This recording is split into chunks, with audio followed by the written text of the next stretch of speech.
حضرت بلال بن رباح، آپ کے والد کا نام حضرت رباح تھا، حضرت بلال کے والد۔ وہ حضرت بلال ابھی بچپن میں چھوٹے سے تھے کہ والد انتقال کر گئے، یتیمی میں پرورش پائی جناب بلال نے، یتیمی میں، اور پھر دو بہنیں، ایک والدہ، ایک بھائی۔ حضرت بلال حبشی کا یہ خاندان مکے میں بکتا بکاتا کسی طرح عبداللہ بن جدعان کے پاس پہنچ گیا۔ بڑا پکا کافر تھا، بڑا پکا۔ ذرا اسلام کی روشنی چمکی نہ تھوڑی سی، حضرت ابوبکر صدیق رضی اللہ تعالیٰ عنہ اس رستے سے گزرتے تھے، اس رستے میں حضرت بلال کام کاج کیا کرتے تھے، بڑے محنت، بڑے جفاکش، بڑے ہمت والے۔ حضرت صدیق اکبر نے ایک دن روک کے کہا، بلال کب تک تو اتنے خداؤں کو پوجتا رہے گا؟ کب تک تو اتنے خداؤں کو پوجے گا، جگہ جگہ ماتھا ٹیکے گا؟ یہ تجھے کبھی غلامی سے آزاد نہیں کریں گے۔ میں تجھے ایک دروازہ بتلاتا ہوں، اگر تو اس دروازے پہ آئے گا تو وہ تجھے مکے کی گلی سے اٹھا کے کعبے کی چھت پہ کھڑا کر دیں گے۔ گلی ہے میرے پاس، دامن مصطفیٰ سے جو بھی لپٹا وہ یگانہ ہو گیا، جس کے حضور ہو گئے اس کا زمانہ ہو گیا۔ حضرت بلال حبشی رضی اللہ تعالیٰ عنہ کو بات بتلائی، سلیم الفطرت آدمی تھے، سنجیدہ آدمی تھے، اچھا مزاج رکھتے تھے، فہم و فراست رکھتے تھے۔ جناب بلال نے کلمہ پڑھ لیا، کلمہ پڑھ کے نا تو سب لوگوں نے کہا، بہت سارے لوگوں نے اپنا اسلام چھپا کے رکھا ہوا تھا۔ دو واقعات ایسے ہوئے کہ حضرت بلال کا اسلام ظاہر ہو گیا۔ کسی کام سے بت خانے بھیجا عبداللہ ابن جدعان نے، بت خانے گئے تو لگے ہوئے تھے بت، کتار اندر کتار، بتوں کی کتاریں بنی ہوئی تھی۔ حضرت بلال نے مٹی اٹھائی اور بتوں کے منہ پہ مار کے کہنے لگے، جو اپنا چہرہ صاف نہیں کر سکتے وہ کسی کو نفع نقصان کیا پہنچائیں گے۔ جو لوگ دیکھ رہے تھے انہوں نے آ کے عبداللہ ابن جدعان کو بتایا، کہا تیرا غلام ہے اور تو بہت بڑا سردار بنتا ہے، تیری عزت خاک میں مل جائے گی کسی کو پتہ چل گیا کہ عبداللہ کا غلام مسلمان ہو گیا۔ عبداللہ بن جدعان نے راتوں رات امیہ بن خلف سے بات کی اور امیہ سے کہا، یار یہ غلام لے لو، مفتی لے لو۔ بتایا نہیں امیہ کو، بتایا نہیں کہ مسلمان ہو گیا ہے۔ امیہ نے لے لیا۔ امیہ بڑا سخت آدمی تھا، بڑی طبیعت میں سختی پائی جاتی تھی، اللہ اکبر، لیکن یہ محبت اور عشق یہ چھپائے چھپتے نہیں، اور مسلمان اپنے اسلام کا اظہار کیے بغیر رہ سکتا؟ ایک واقعہ اور رونما ہو گیا، حضرت بلال پھر ظاہر ہو گئے۔ ہوا کیا؟ حضرت عمار بن یاسر رضی اللہ تعالیٰ عنہ، مکے کے سارے کافر کٹھے ہو کے غریب آدمی کو مار رہے ہیں، غریب آدمی کو۔ جب اندر انسان کے چور ہوتا ہے تو بڑا سے بڑا آدمی بھی بزدل ہو جاتا ہے۔ جب اندر چور بیٹھ جائے نا تو بڑے سے بڑا آدمی بزدل ہو جاتا ہے، اور جب اندر صفائی ہو تو غریب سے غریب آدمی بھی بہادر ہو جاتا ہے۔ حق پہ ہونا چاہیے، سچا ہونا چاہیے، پھر بہادر ہو۔ حضرت عمار بن یاسر رضی اللہ، ایک غریب آدمی، مکے کے سارے سردار مکے کے چوک میں کٹھے ہیں اور ایک دیوار کے ساتھ کھڑا کیا ہوا ہے حضرت عمار بن یاسر کو، اور کوڑے مار رہے ہیں،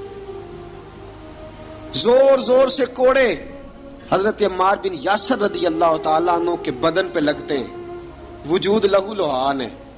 حضرت عمار بن یاسر کو پتا تھا کہ بلال بھی مسلمان ہو گئے، لیکن ان کا خیال تھا کہ یہ کسی کو بتلائیں نہ تو ہی بہتر ہے۔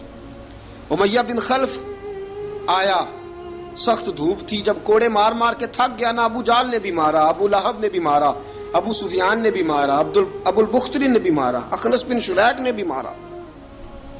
امیہ بن خلف کی باری آئی تو تھک گیا نا مار مار کے، اسے پتا تھا کہ بلال بڑا سخت آدمی ہے، جو کام بھی کہو بلال کر دیتا ہے۔ امیہ نے کہا بلال سے، کہا بلال ادھر آ۔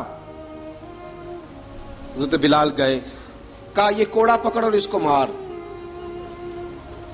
جناب بلال نے کوڑے کی طرف دیکھا، پھر حضرت عمار کی طرف دیکھا۔ جناب عمار نہ دیوار سے ذرا آگے ہوئے تھوڑے سے، کانپتی ٹانگوں کے ساتھ تھوڑے آگے ہوئے اور حضرت بلال کے کان میں کہنے لگے یار 2-4 کوڑے مار لے، میرا کیا ہے، مجھے تو مار پاڑی رہی ہے نا، چل تو نہ اب اظہار نہ کر بیٹھنا، 2-4 کوڑے مار لے۔ حضرت سیدنا بلال حبشی نے نظر اٹھائی، جب پتا ہونا کہ سامنے آگ ہے اس میں کودنا بڑا مشکل کام ہے، جب پتا ہونا سامنے دریا ہے اس میں چھلانگ لگانا بڑا مشکل ہے، موت نظر آ رہی ہو تو اس طرف قدم اٹھتے نہیں۔ حضرت بلال کو پتا تھا یہ سارے کٹھے ہیں اور مجھے بھی ماریں گے، کوڑا دیا ہے اور اسلام اجازت دیتا ہے رخصت کی۔ آپ کی گن پٹی پہ کسی شخص نے پسٹل رکھ دیا اور اس نے کہا کہو کہ میں کافر ہوں تو اجازت ہے، کہہ دو، جان بچاؤ، اسلام اجازت دیتا ہے۔ لیکن سیدنا بلال، حضرت بلال رضی اللہ تعالیٰ عنہ، حضرت بلال حبشی رضی اللہ تعالیٰ عنہ نے حضرت عمار بن یاسر نے کہا یار تو 2-4 کوڑے مار لے لیکن اپنا آپ بچا۔ حضرت بلال کہنے لگے ٹھیک ہے، حضرت بلال کہتے ہیں ٹھیک ہے میں 2-4 کوڑے مار لیتا ہوں لیکن اپنا آپ بچا لیتا ہوں۔ اب جلدی سے امیہ بن خلف چلایا، کہنے لگا تجھے کہا کوڑا مار، پکڑ کوڑا۔ حضرت بلال نے کوڑا ہاتھ میں لیا، ایک دفعہ امیہ کی طرف دیکھا، پھر ابو جہل کی طرف دیکھا، پھر ابو لہب کی طرف دیکھا، سارے کافروں پہ نظر دوڑائی اور پھر عمار بن یاسر کی طرف دیکھا، کہا عمار تو مار کھا سکتا ہے تو میں نہیں کھا سکتا، عمار تیرے وجود پہ زخم لگ سکتے ہیں تو میرے پہ نہیں لگ سکتے، عمار جس خدا کا تو کلمہ پڑھتا ہے اسی کا میں پڑھتا ہوں، اور جس زلفوں کا تو قیدی ہے میں بھی اسی محمد عربی کی زلفوں کا قیدی ہوں۔ اب دیکھ ذرا مل کے مار کھانے میں کیا مزہ ہے، ذرا دیکھتے ہیں ذرا کٹھے ہو کے ظلم سہنے میں کیا لطف آتا ہے۔ حضرت سیدنا بلال حبشی نے زور زور سے کوڑا گھمایا، اعلان بغاوت ہونے لگا ہے، بلال آنے لگے ہیں میدان عمل میں۔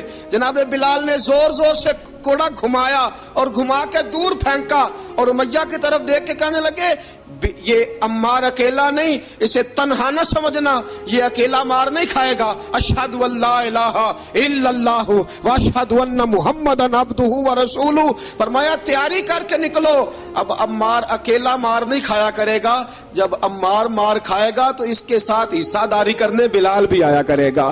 حضرت بلال میدان عمل میں، اب کافروں پہ سناٹا چھا گیا۔ بلال تیری جرت، تیری یہ ہمت، تو انکار کرے، تیرا یہ چارہ، تیرے منہ سے یہ لفظ نکلے، ان الذین قالوا ربنا اللہ ثم استقاموا تتنزل علیہم الملائکہ الا تخافوا ولا تحزنوا وابشروا بالجنۃ التی کنتم توعدون۔ رب فرماتا ہے تم کہو میں نے اللہ کو مان لیا، رب کو مان کر پھر ڈٹ جانا، تمہاری دنیا مدد کرے نہ کرے اللہ تمہاری مدد کے لیے فرشتوں کا نزول فرما دے گا، لوگ مدد کرے نہ کرے اللہ کے فرشتے تمہاری مدد کریں گے۔ جناب سیدنا بلال نے اعلان کر دیا میں نہیں ماروں گا، ادھر آ ستمگر ہنر آزمائیں، تو تیر آزما ہم جگر آزمائیں، فرمایا کر لو تیاری آ جاؤ۔ اب وہ سارے نا، کیونکہ سب سے سخت مشہور تھا نا امیہ، اب سارے دیکھنے لگے امیہ کی طرف، امیہ کو اب اسے سمجھ نہیں آ رہی میں کیا کروں۔ بلال نے تو کبھی نہ کی نہیں، تو جو کہتے تھے کر گزرتا تھا، یہ عجیب معاملہ ہے۔ کہنے لگا بلال تجھے پتا ہے تو کیا کر رہا ہے، تو نے جذبات میں آ کے اعلان تو کر دیا، تجھے اس کا پتا ہے؟ جناب بلال حبشی رضی اللہ تعالیٰ عنہ فرمانے لگے مجھے پتا ہے تو مجھے مارے گا، مجھے پتا ہے مجھے سزائیں دے گا، مجھے سارا پتا ہے، لیکن عقل کو تنقید سے فرصت نہیں، عشق پر ایمان کی بنیاد رکھ۔ فرمایا میں نے عقل کے گھوڑے دوڑانے چھوڑ دیے ہیں، بس کلمہ جو پڑھ لیا ہے، جب اعلان جو کر لیا ہے، جب محبت جو کی تو اب اس میں کسی قسم کی مصلحت کی اجازت نہیں۔ اقبال کہتا ہے کہ پختہ ہوتی ہے اگر مصلحت اندیش ہو عقل، عشق ہو مصلحت اندیش تو ہے خام ابھی، اور بے خطر کود پڑا آتش نمرود میں عشق، عقل تھی محو تماشائے لبے بام ابھی۔ فرمایا عقل پختہ ہوتی ہے اگر سوچا جائے، عشق کے معاملے میں سوچا جائے تو عشق کمزور ہوتا ہے، وہاں سوچنے سمجھنے کی اجازت ہوتی نہیں۔ سوچنا سمجھنا تھا کلمہ پڑھنے سے پہلے، اب تو پڑھ لیا، اب سوچنے کا نہیں، اب عمل کرنے کا وقت ہے۔ اب جناب بلال پر سختی شروع ہوئی، مارنا شروع ہوئے. کس انداز میں مارا؟ لوہے کی سلاخیں پہنا کر عرب کی تپتی ہوئی ریت پہ لٹا دیا. جب لوہا گرم ہوتا، سلاخیں گرم ہوتی، وہ وجود کو لگتی، پہلے خاموش رہتے. علامہ ندوی نے لکھا پہلے چپ رہتے، پہلے احد احد نہیں کہتے تھے، پہلے احد احد نہیں کہتے. جب تکلیف بڑھ جاتی نا تو پھر زبان سے نکلتا احد احد احد. وہ وحدہ لا شریک ہے، وہ وحدہ لا شریک ہے. جب تکلیف بڑھتی پھر امیہ کیا کرتا؟ پھر امیہ حضرت بلال رضی اللہ تعالیٰ عنہ کے گلے میں رسی ڈالتا اور مکے کے اوباش لڑکوں کے ہاتھ میں دیتا. مکے کی گلیوں میں کبھی کسی پاگل کو آپ گزرتے دیکھو نا، لڑکے اسے چھیڑ رہے ہوں، آپ کو پتا ہے وہ پاگل ہے، اس نے زیادتی بھی کی ہے. لڑکے چھیڑتے ہوں تو بزرگ اور سیانے لوگ منع کرتے ہیں، کہتے ہیں بدتمیزوں نہ کرو، وہ تو بیچارہ دیوانہ ہے، وہ تو پاگل ہے. مکے کی گلیوں میں حضرت بلال جب گلے میں رسی ڈال کے، ذرا دوستوں خیال تو کرو، بٹن کھلا ہو تو ہم بازار میں جانا پسند نہیں کرتے، کپڑے تھوڑے میلے ہوں تو گلی میں نکلتے نہیں. بلال تو مہذب آدمی ہے، سنجیدہ آدمی ہے، یہ کیا ہو رہا؟ حضرت بلال کے گلے میں رسی ڈال کے نا جب مکے کی گلیوں میں وہ نوجوان دوڑایا کرتے تھے، حضرت بلال رضی اللہ تعالیٰ عنہ کے قریب سے گزرتے تو گزرنے والے بھی عجیب بات کرتے. کوئی کہتا ذرا اور کلمہ پڑھ، کوئی کہتا بلا اب اپنے خدا کو تجھے بچائے، کوئی کہتا بلال تجھے کیا ضرورت پڑی تھی یہ سارا کچھ کرنے کی. ایک آدمی آیا کہنے لگا بلال اگر تیرا رب سچا ہے، تیرے رسول سچے ہیں، پھر تجھے بچاتے کیوں نہیں؟ پھر تجھے بچاتے کیوں نہیں؟ جب تو اتنا مخلص مومن ہے اور اتنا تیرے اندر خلوص پایا جاتا ہے تو وہ آتے کیوں نہیں تیرے دفاع کے لیے؟ وہ تیرے لیے ڈھال کیوں نہیں بنتے؟ حضرت بلال حبشی کا جواب بڑا زبردست تھا. جناب بلال کہنے لگے میں مخلص تو ہوں، میرا رب قادر بھی ہے، لیکن فرمایا جب تم جاتے ہو نا بازار میں برتن خریدنے، مٹی کا برتن لینا ہو تو ذرا ٹھوک بجا کے چیک کرتے ہو کچا ہے کہ پکا ہے. فرمایا رب رسول بھی ذرا ٹھوک بجا رہے ہیں کچا ہے کہ پکا ہے. فرمایا میں دعا کرو میں امتحان میں پورا اتروں، دعا کرو میں امتحان میں پورا اتروں. وہ ذرا مجھے ٹھوک بجا کے چیک کر رہے ہیں، ٹھوک بجا کے. حضرت بلال حبشی مارا ستایا تینوں لب دیاں آپ گواچے، سانو اپنی خبر نہ کوئی، ساتھوں پارے ککھ گلیاں دے، سانو آخ دے لوگ شدائی، ننگ نموس دا ساڑ کے چولا، گل پہنے تاج گدائی، آزم اپنا آپ گوایا تاں یار نے چاتی پائی. حضرت بلال حبشی اتنی مار، اتنی تکلیفیں. اچھا حضرت صدیق اکبر گزرے.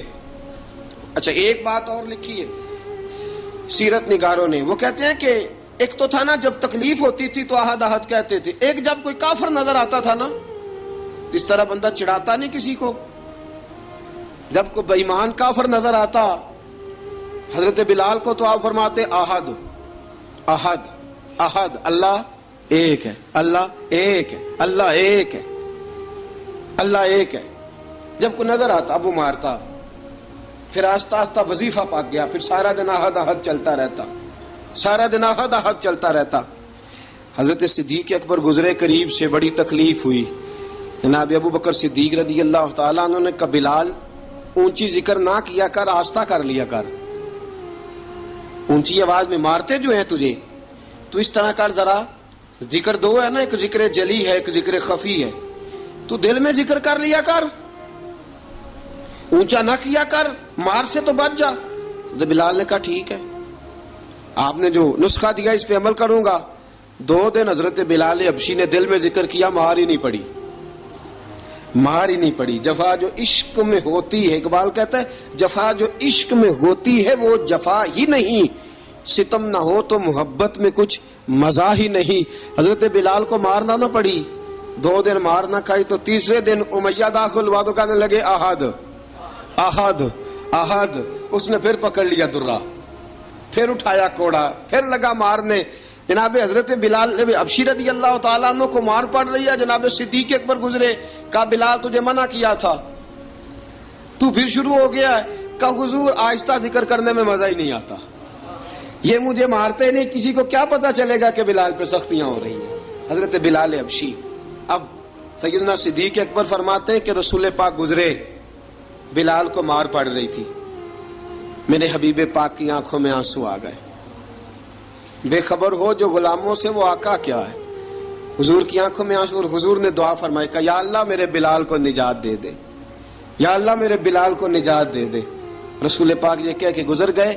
ایک کونے میں, حرم شریف کے کونے میں بیٹھ کے رسول پاک رو رہے ہیں. جناب صدیق اکبر نے کہا حضور کیا ہوا؟ فرمایا ابو بکر سوچ رہا ہوں خدا اگر مجھے پیسے دے تو میں بلال کو خرید لوں, اگر رب پیسے دے تو خرید لوں, سوچ رہا ہوں. جناب ابو بکر صدیق گھر گئے. گھر جا کے حضرت عباس کو بھیجا, کہا امیہ میرا مخالف ہے, مجھ سے وہ بات نہیں کرے گا, آپ جائیے, آپ جا کے کہیے بلال کو بیچ ڈالے. حضرت عباس نے جا کے کہا بلال کو بیچ دو. کہنے لگا میری قیمت بہت زیادہ ہے, 50 دینار کا میں نے خریدا ہے اور میں منافع لے کے بیچوں گا. حضرت عباس نے آ کے جناب صدیق اکبر کو بتایا تو ابو بکر صدیق فرمانے لگے چل مجھے ساتھ ہی لے جا, دیکھ لیتے. پہنچے, جب ابو بکر صدیق کو آتے دیکھا نا تو چڑ گیا. کہنے لگا ابو بکر اگر تو بلال کو خریدنا چاہے تو وہ جو تیرے پاس رومی غلام ہے وہ مجھے دینا پڑے گا, 2 لونڈیاں اس کے ساتھ دینی پڑیں گی, اور یہ 50 دینار کا ہے, میں تجھ سے 2000 دینار لوں گا. 50 دینار کا ہے, 2000 دینار لوں گا. حضرت صدیق اکبر رضی اللہ تعالیٰ عنہ نے فرمایا مجھے منظور ہے, مجھے منظور ہے, منظور ہے مجھے. تو ابو بکر صدیق نے وہ تینوں غیر مسلم غلام لیے, 2000 دینار لیے. حضرت عباس نے بھی کلمہ نہیں پڑھا تھا. کہنے لگے ابو بکر تو کامیاب تاجر ہے, کیا کرنے لگے ہو؟ تو حضرت ابو بکر صدیق کہنے لگے آپ نے بھی کلمہ نہیں پڑھا, آپ کو اس سودے کا پتہ نہیں, آپ ابھی اس لذت آشنائی سے واقف نہیں, آپ نے بھی یہ ذائقہ چکھا نہیں, آپ ابھی اس راہ سے گزرے نہیں, آپ کو پتہ نہیں یہ بھی ایک ذائقہ ہے, یہ بھی ایک سودا ہے, یہ بھی ایک لذت ہے, یہ بھی ایک گہرائی ہے, یہ بھی ایک مزہ ہے, اس کا بھی آپ کو علم نہیں, آپ نے کلمہ نہیں نہ پڑھا. محبت کو سمجھنا ہے تو نہ سے خود محبت کر, کنارے سے کبھی اندازہ طوفان نہیں ہوتا. فرمایا ابھی تو راہ گزر میں ہے, کہہ دے مقام سے گزر, ابھی ذرا آگے چلیں گے نا, جب آپ کلمہ پڑھیں گے تو آپ کو پتہ چلے گا. حضرت سیدنا بلال حبشی کو لینے کے لیے صدیق اکبر پہنچے, 2000 دینار, 3 غلام پڑھے لکھے سیانے سمجھدار. جب دیے نا تو امیہ کھل کھلا کے ہنسا. کہنے لگا ابو بکر بڑے گھاٹے کا سودا کیا تو نے, ابو بکر تو نے بڑے گھاٹے کا سودا کیا ہے. یہ پڑھا لکھا مجھے دے کے جا رہا ہے اور یہ ان پڑھ تو لے کے جا رہا ہے, یہ خوبصورت رومی غلام دے کے جا رہا ہے اور یہ حبشی کالے رنگ کا تو لے کے جا رہا ہے, اور 50 دینار کا غلام 2000 دینار میں تو لے کے جا رہا ہے. اتنے گھاٹے کا سودا, اتنی بڑی نادانی. حضرت جناب سیدنا صدیق اکبر رضی اللہ تعالیٰ کہنے لگے امیہ تو کافر ہے, لیکن تو نے ابھی بھی پیسے تھوڑے مانگے ہیں, تو نے بلال کا رنگ دیکھا ہے, میں نے مصطفیٰ کے عشق کا رنگ دیکھا ہے. فرمایا تو ابھی اس کے رنگ میں الجھا ہوا ہے, اور میں جو اس کے باطن کا حسن ہے وہاں تک پہنچ گیا ہوں. حضرت سیدنا بلال حبشی رضی اللہ تعالیٰ عنہ ساتھ کھڑے. ابو بکر صدیق رضی اللہ تعالیٰ عنہ نے ارشاد فرمایا اگر میں یمن کا حکمران ہوتا, یمن کا بادشاہ ہوتا, اور تو مجھے کہتا کہ بلال میں تب دوں گا جب تو مجھے یمن کی حکمرانی دے گا, فرمایا میں تجھے یمن کی حکمرانی بھی دے دیتا لیکن بلال کو ضرور خرید کے لے جاتا. حضرت بلال حبشی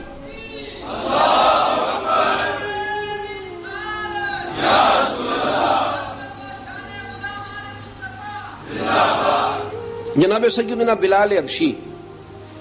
حضرت سیدنا ابو بکر صدیق فرماتے ہیں جب میں بلال کو لینے گیا تو حال پتہ کیا تھا, ادھر دیکھیے گا.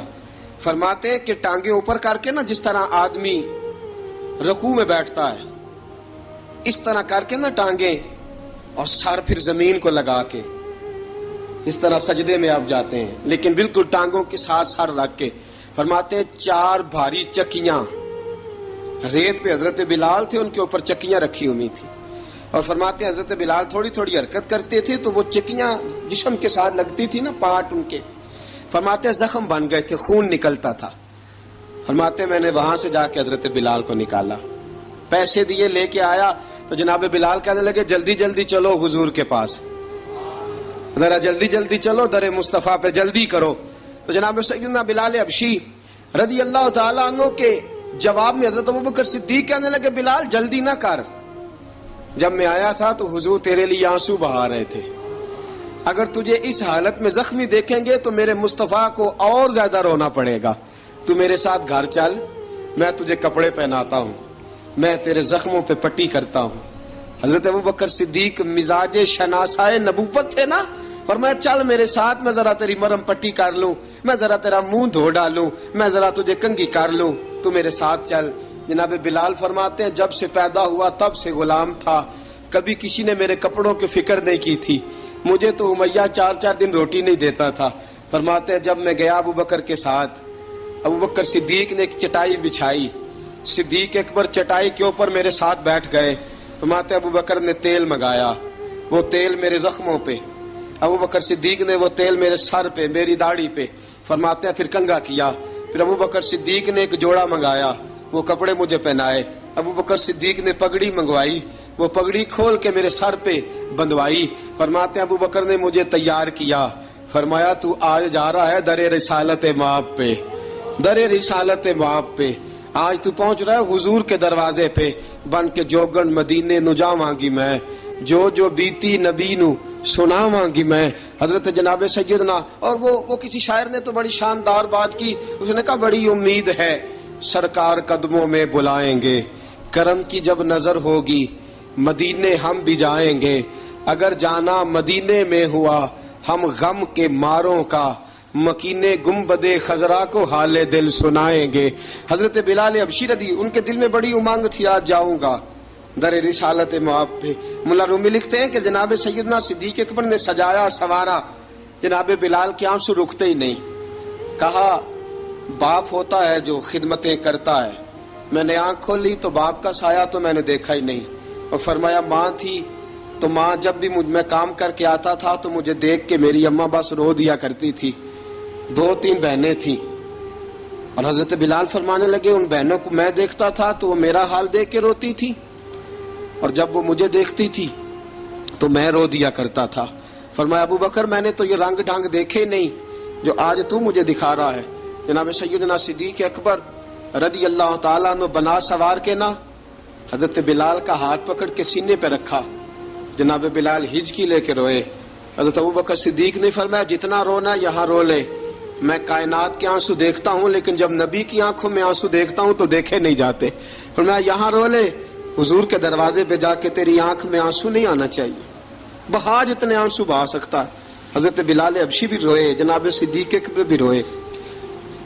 جب پہنچے نا دروازہ رسول پہ، حضرت سیدنا ابوبکر صدیق لے کے پہنچے، پابند کر دیا تھا نا حضرت بلال کو، بلال تو نے رونا نہیں، عشق ہوئے تے درد ہوئے تے ہائے نکلے، پھر کوئی نہیں رہندا جر کے۔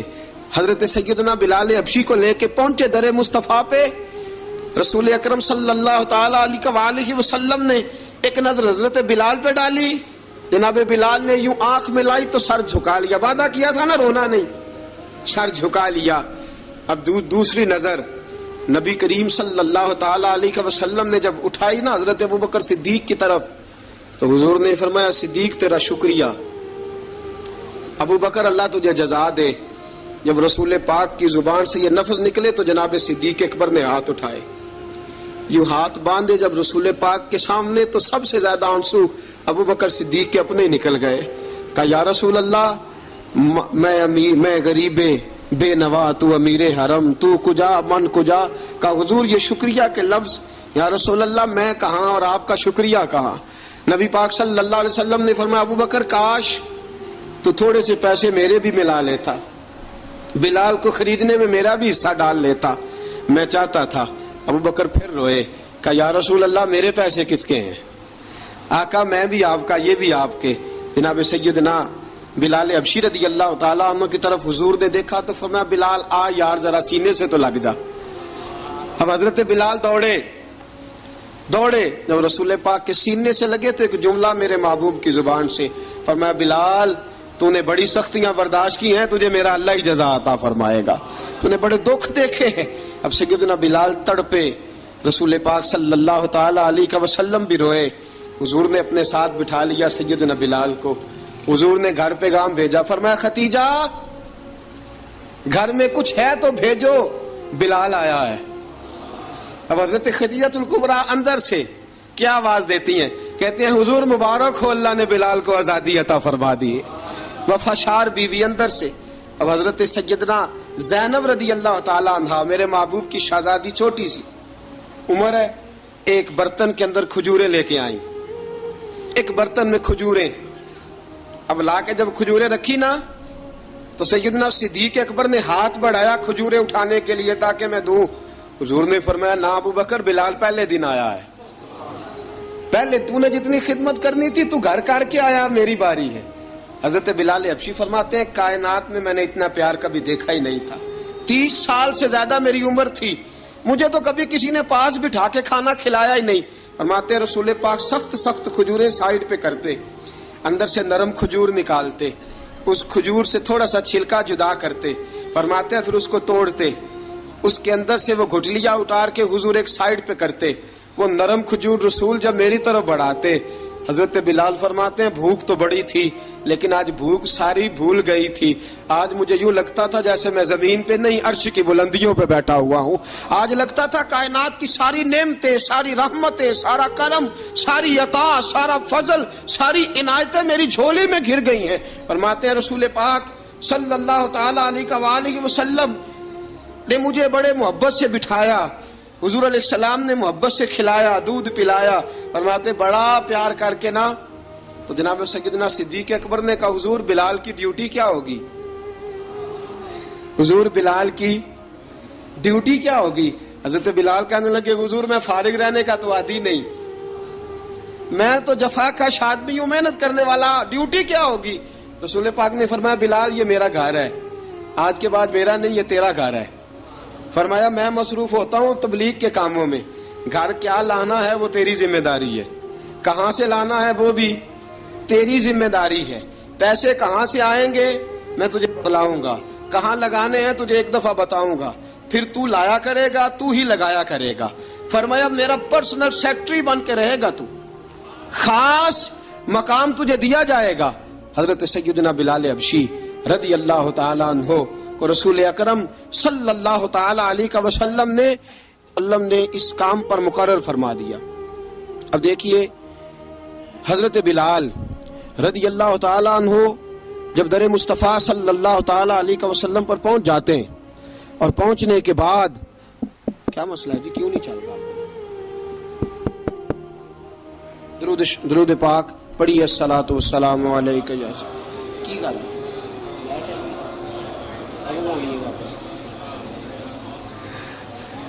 میں یہ گزارش کر رہا تھا کہ حضرت بلال حبشی رضی اللہ تعالیٰ عنہ کو رسول پاک نے یہ ڈیوٹی عطا فرما دی۔ اب پتہ کیا ہوتا، حضرت پردے کی آیتیں تو ابھی آئی نہیں تھی، حضرت بلال رضی اللہ تعالیٰ عنہ رسول پاک کے ساتھ نکلتے تبلیغ کے لیے، کسی کام کے لیے، سودا سلف لاتے بازار سے، یہ مکے کے دنوں کی بات ہے، مکے کے دنوں کی سودا سلف بازار سے لاتے۔ اب 4 بیٹیاں تھیں حضرت خدیجہ الکبریٰ کی، گھر کے کام کاج ہوتے تھے، جب ذرا فارغ ہوتے دروازے پہ دستک دیتے، حضرت خدیجہ فرماتی بلال تو آ گیا ہے، وہ دستک سے پہچانتی ہیں کہ بلال کے دستک ہے، بلال آ گیا ہے۔ کہا اماں جی میں سارے کام کاج باہر کے ختم کر آیا ہوں، گھر کا کوئی کام ہے تو ذرا مجھے بتاؤ۔ آپ فرماتی گھر کے کام ہے پر میں کر رہی ہوں۔ اب حضرت بلال گلنا شروع کرتے، یہ ہے محبت۔ آج اگر ہم کہیں خادم ہو بھی نہ تو بہانے ڈھونڈتے پھرتے ہیں فارغ ہونے کے۔ حضرت بلال فرماتے آپ نے چکی پیس لی ہے، گھر میں جھاڑو دے لیا ہے، بچوں کے لیے دودھ آ گیا ہے، بکریوں کا دودھ دھو لیا گیا ہے، ایک ایک کام پوچھتے ہیں۔ حضرت خدیجہ الکبریٰ فرماتے یہ بھی ہو گیا، یہ بھی ہو گیا، چکی رہ گئی ہے پیسنے والی۔ فرماتے ذرا دروازہ کھول دو میں پیس ڈالتا ہوں۔ حضرت بلال گھر کی چکی پیستے، گھر کے کام کاج کرتے۔ ایک دن نہ دار ارقم میں رسول پاک تھے تو باہر سے کچھ شورش ہوئی، حضرت بلال حبشی کہنے لگے حضور ایک نیزہ نہیں منگوا دیتے مجھے؟ ایک نیزہ۔ ساری دنیا حضرت بلال کو مؤذن رسول سمجھتی ہے اور ہیں بھی، لیکن حضرت بلال سب سے پہلے نیزہ بردار بھی ہیں۔ سب سے پہلے نبی پاک کی حفاظت کے لیے نیزہ جس شخص نے اٹھایا ہے، تلوار اٹھانے والے اور ہیں، جان قربان، نیزہ سب سے پہلے حضرت بلال۔ کہا حضور ایک نیزہ نہیں منگوا دیتے؟ بلال کیا کرنا ہے؟ کہا یا رسول اللہ یہ کافر ہلکی پھلکی شرارت کرتے رہتے ہیں، ذرا میرے ہاتھ میں نیزہ ہوگا نا تو قریب کوئی نہیں آئے گا. یہ کرتے رہتے ہیں نا ہلکی پھلکی شرارت، باز نہیں آتے، نیزہ دے دیں گے نا تو قریب کوئی نہیں آئے گا. اب رسول پاک نے نیزہ دے دیا، منگوا دیا. اب حضرت بلال کے ہاتھ میں نیزہ ہوتا، رسول پاک کے آگے آگے چلتے، آگے آگے آگے آگے.